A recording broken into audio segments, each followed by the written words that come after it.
guy responsible for making the film happen. He would show you the story of watching me do an interview with Martin Walters on 2020.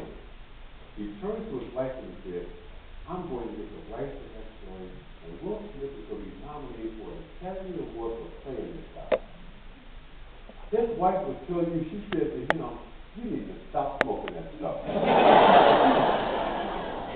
She had a point. Her point was every major talent agent, every major producer in Hollywood is seeing this story, and they're all saying the same thing. It'll never happen. It couldn't.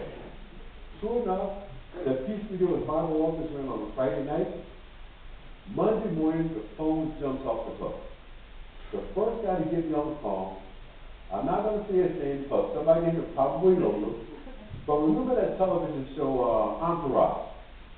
Jeremy Piven plays this character, Ari Gold, Super Agent. Mr. Super Agent gets me on the phone. Chris, me and my agency represents everybody that's anybody in Hollywood. Nothing happens in this town without us, we want to represent you. Oh, that's wrong.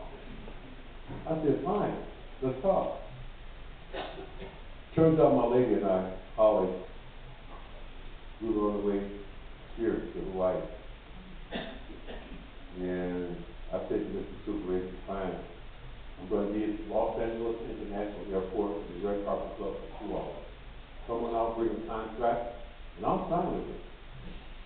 Sure enough, Mr. Super Agent gets through security at Los Angeles International Airport without a ticket, finds me in the Red Carpet Club, puts out a contract, and guess what? He did not have a pen. The next 2 people that we asked, excuse me, can I borrow your pen? Can I use your pen for a second? They didn't have pens either. That was God's way of saying, this ain't the guy. So I won't sign with him. I signed with Mark Clayman, and everything else that happened. Mr. Super Agent gives me a call. He was not happy with this. He wanted to make sure that I understood you made the biggest mistake you ever made in your life. This thing is going nowhere. It'll never happen. Good luck. Goodbye, Clay. Well, I ran into that guy one night at that event for which I was being honored. The film had recently been released. Box office numbers were going through the roof. The film had just become the first American film ever shown in China. Academy Award nominations were being discussed, and at that exact moment, I just turned to him and said, "How do you like me now?" That is why I fought so hard for that scene on the basketball court. Those words, don't ever let somebody else tell you what you can't do. Those are not just words that you say sometimes to your child. You have to say those words to the man or the woman in the mirror. Another thing about that event, being honored, man, I didn't know when people say they want to honor you, that costs you money. I didn't know. People call me today, they be like, to honor you. I'm like, no, man, I'm good.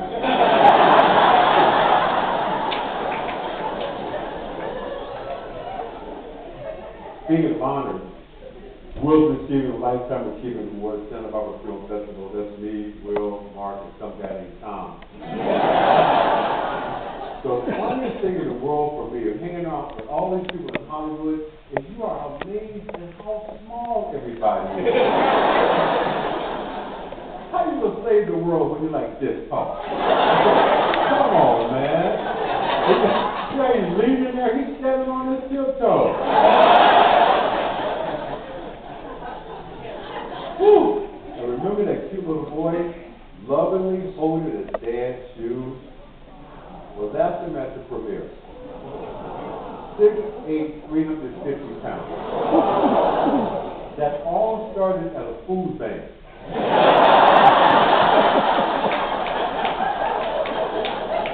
Hey, we knew where to go. Okay. That young man, I'm kind of proud of him right now.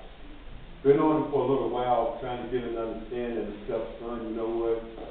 We got a history of some bad health issues in our family that can be avoided.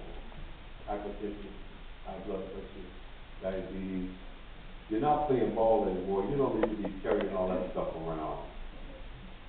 A young guy came to see me a few months ago, and he had just lost 75 pounds. And I got to tell you, something was different. Normally, if you come into my office, I'm the one doing the talking. But on this day, something says, no, he came to see you. Listen. He sits down across my desk and he says to me, Pop, I want you to know something. I think it's the same job. All that stuff we used to talk to you about. Practice, commitment, preparation, the basics, blocking, tackling. All those things you used to say to me like, the cowboy is not coming. Baby steps count too. You have to keep your plow to the ground and your head to the sky. All that stuff you used to say to me, I now know you were not telling me because you were my father. You were telling me because you've been down this road. And I got to tell you, for me, that was like watching your child make their first purposeful steps. Not those first little baby steps, but the first steps that say, I'm going this way. It was also about that time I started to think about Mark Twain. I believe it was Mark Twain who once said, the older I got, the smarter my father became. And that young woman sitting there, standing there. I'm going to spoil the book for everybody who has not read the book. Those who saw the film know that I have a son. Only the people who read the book know that I also have a daughter. Now, I don't know how to put this. I'm just going to say it as plainly as I can. After all that madness I went through with my son's mother, we got together one night to talk about reconciliation. That's all I'm going to say. 9 months later, y'all know what happened. I've been a single parent now for 28 years. And I did not know how big the pool of single parents is in this country. I did not know until a few years ago I was doing a commissioning address at the University of California, Berkeley. When you do that thing, there's a standard way that you do it. You can congratulate the mothers, the fathers, the grandparents, big brothers, big sisters. But on this day, something made me say a special shout out to all my fellow single parents. To all the mothers who had to be fathers, and all the fathers who had to be mothers. I was absolutely amazed at the number of young people who came up to me after the ceremony and said to me, Mr. Gardner, I want you to meet my mom. But she's been my dad, too. I want you to meet my father, but he's been a pretty good mama, too. You do some research and find out, 38%. Of all the households in America headed up by single parents. Some folks say that number is high, but you think about it, 50% of all marriages end in divorce. You could back into that 38% number real easy. I always think about a good friend of mine in the Baseball Hall of Fame. And he'll tell everybody, man, the reason I made it into the majors, my mama taught me how to hit a fastball. From Hollywood to Oscar. I guess we all saw that thing recently. As big as the thing is on television, it is even bigger in real life. Trust me. Why am I here? I'm not just here as part of this cast of thousands. I'm here because the biggest movie star in the world is nominated for the Academy Award for playing me. So now it's the Oscar goes steroids. Man, you got 2 tickets to this thing. That's it. Holly and I talked about it, and she decided, you got to take Jay. So I take my daughter. I don't know anything about women's fashion, but there's this lady, Vera Wang. She's a big name, yeah? Vera Wang makes my daughter a dress. These people from this sterling little jewelry company, Shapar, lend my daughter $500,000 worth of diamonds on her signature which is really my signature. So where did it be that? And I walked behind her all night saying, you better not drop it.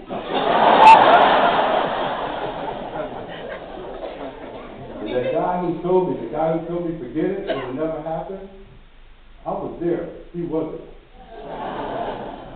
From Hollywood to Hampton, my proudest day as a parent, Mother's Day, 2008.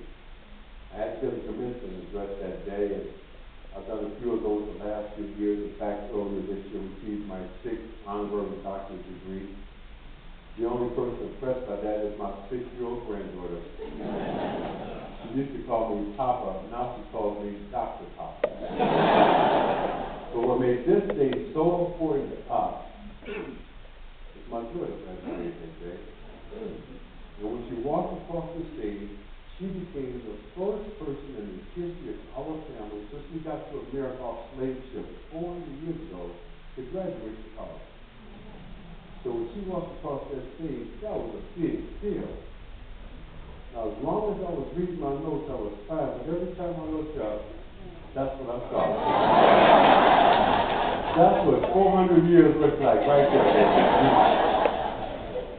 Now, my son went to college for 6 years.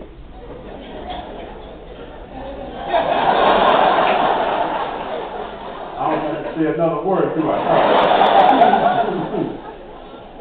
Some of y'all know about that 6-year program. Apparently, this boy didn't want a degree, he wanted tenure. Special note to all parents of young children. Be very careful telling your children that they can do or be anything.